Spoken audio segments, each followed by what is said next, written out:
اعوذ باللہ من الشیطان الرجیم بسم اللہ الرحمن الرحیم وَلَقَدْ فَتَنَّا سُلَيْمَانَ وَأَلْقَيْنَا عَلَىٰ كُرْسِيِّهِ جَسَدًا ثُمَّ أَنَابَ۔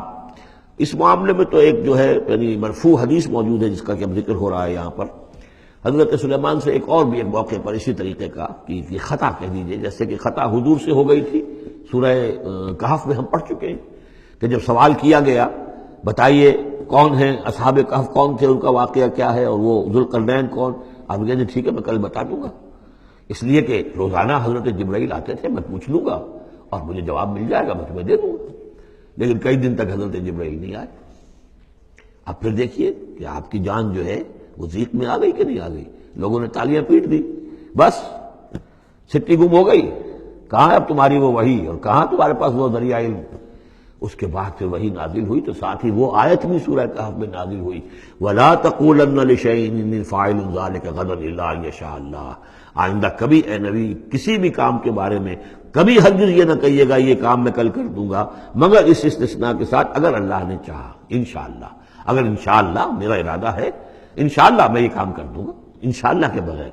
ہم لوگ جو کہتے رہتے ہیں تو ہماری کوئی حیثیت نہیں ہے کہ اس پر پکڑا جائے ہمیں، لیکن جو بڑے لوگ ہوتے ہیں، جو عظیم شخصیات ہوتی ہیں، تو ان کے لیے یہ معاملہ جو ہے وہ اتنا ہی سخت ہوتا ہے اللہ کا۔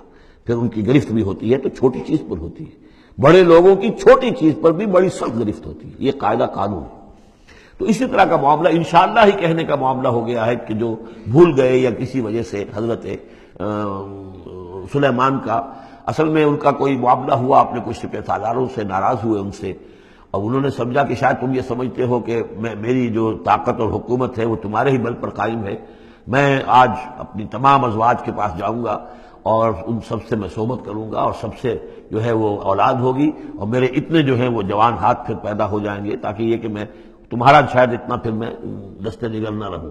اس طرح سے انہوں نے کچھ کہا، اور ساری اس ایک رات میں اپنی تمام بیویوں کے ساتھ انہوں نے صحبت کی، لیکن یہ کسی بیوی کو حمل نہیں ہوا۔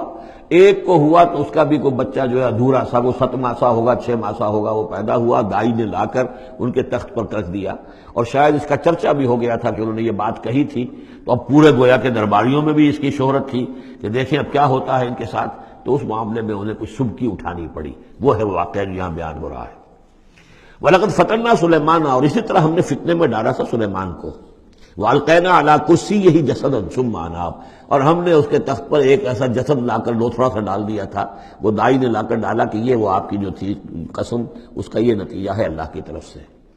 لیکن یہ کہ بہرحال انہوں نے اس پر بھی توبہ کی، بلکہ یہاں تک روایت میں آتا ہے کہ فرشتے نے یاد بھی دلانے کی کوشش کی انہیں کہ انشاءاللہ کہیے، لیکن کیا اس وقت کیا کیفیت تھی ان کی جذباتی کہ انہوں نے وہ بات نہیں کہی، اور اس پر پھر اللہ تعالیٰ نے گویا کہ تنبیہ کرنا ضروری سمجھا۔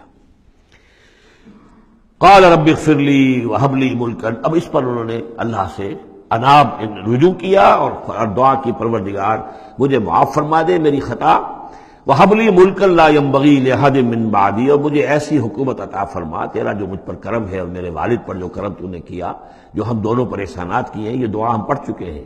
رب اعوذنی ان اشکر نعمتک التی انعمت علی وعلی والدی وان اعمل صالحا، یہ حضرت سلیمان کی دعا پہلے آ چکی ہے۔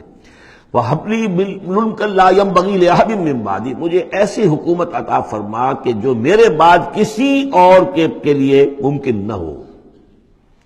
اور یہ واقعہ ہے کہ ان کی جو حکومت تھی وہ جنات پر بھی تھی، ان کی حکومت ہوا پر بھی تھی، ان کا قانون پرندوں پر بھی چل رہا ہے۔ اس اعتبار سے واقعتاً یہ مثالی ہے ایک معاملہ، لا ينبغی لأحد من بعدی، میرے بعد پھر کسی اور کو اس طرح کی حکومت نہ ملے، تو اس طرح کی حکومت پھر اللہ تعالیٰ نے کسی اور کو نہیں دی۔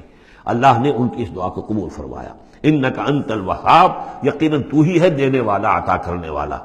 فسخرنا له الریح تجری بامرہ رخاء حیث اصاب، تو ہم نے ہوا کو بھی اس کے لیے مسخر کر دیا، اس کے حکم پر وہ چلتی تھی، اس کے حکم سے چلتی تھی، بڑی ہی نرمی اور آہستگی کے ساتھ جہاں بھی وہ پہنچنا چاہتا تھا، یعنی ہوا کی ڈائریکشن بھی ان کے اختیار میں، اور وہ ہوا جو ہے پھر ان کے سفینوں کو لے کر سمندروں کے اندر بھی جنہیں وہ جانا چاہتے تھے وہ آرام کے ساتھ لے کر جاتی تھی۔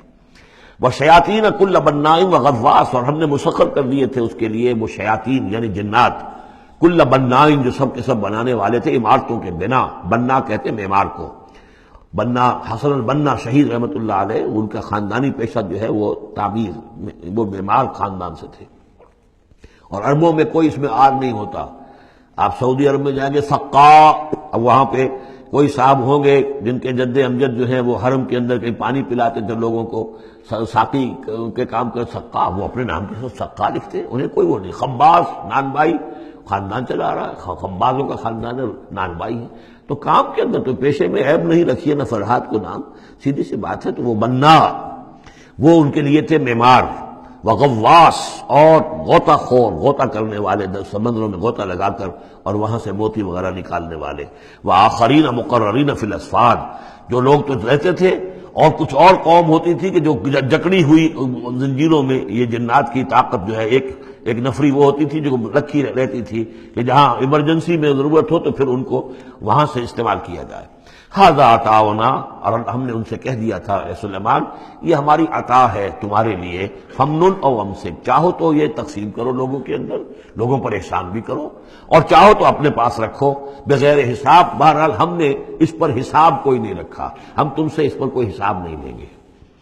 وَإِنَّ لَهُ عِندَنَا لَزُلْفَىٰ وَحُسْنَ مَآبٍ، اور یقیناً اس کے لیے ہمارے پاس بہت اونچا رتبہ بھی ہے اور بہت عمدہ ٹھکانہ بھی ہے. جب وہ لوٹ کر آئیں گے تو ان کو وہاں پر بہت عمدہ ٹھکانہ ملے گا. صدق اللہ العظیم.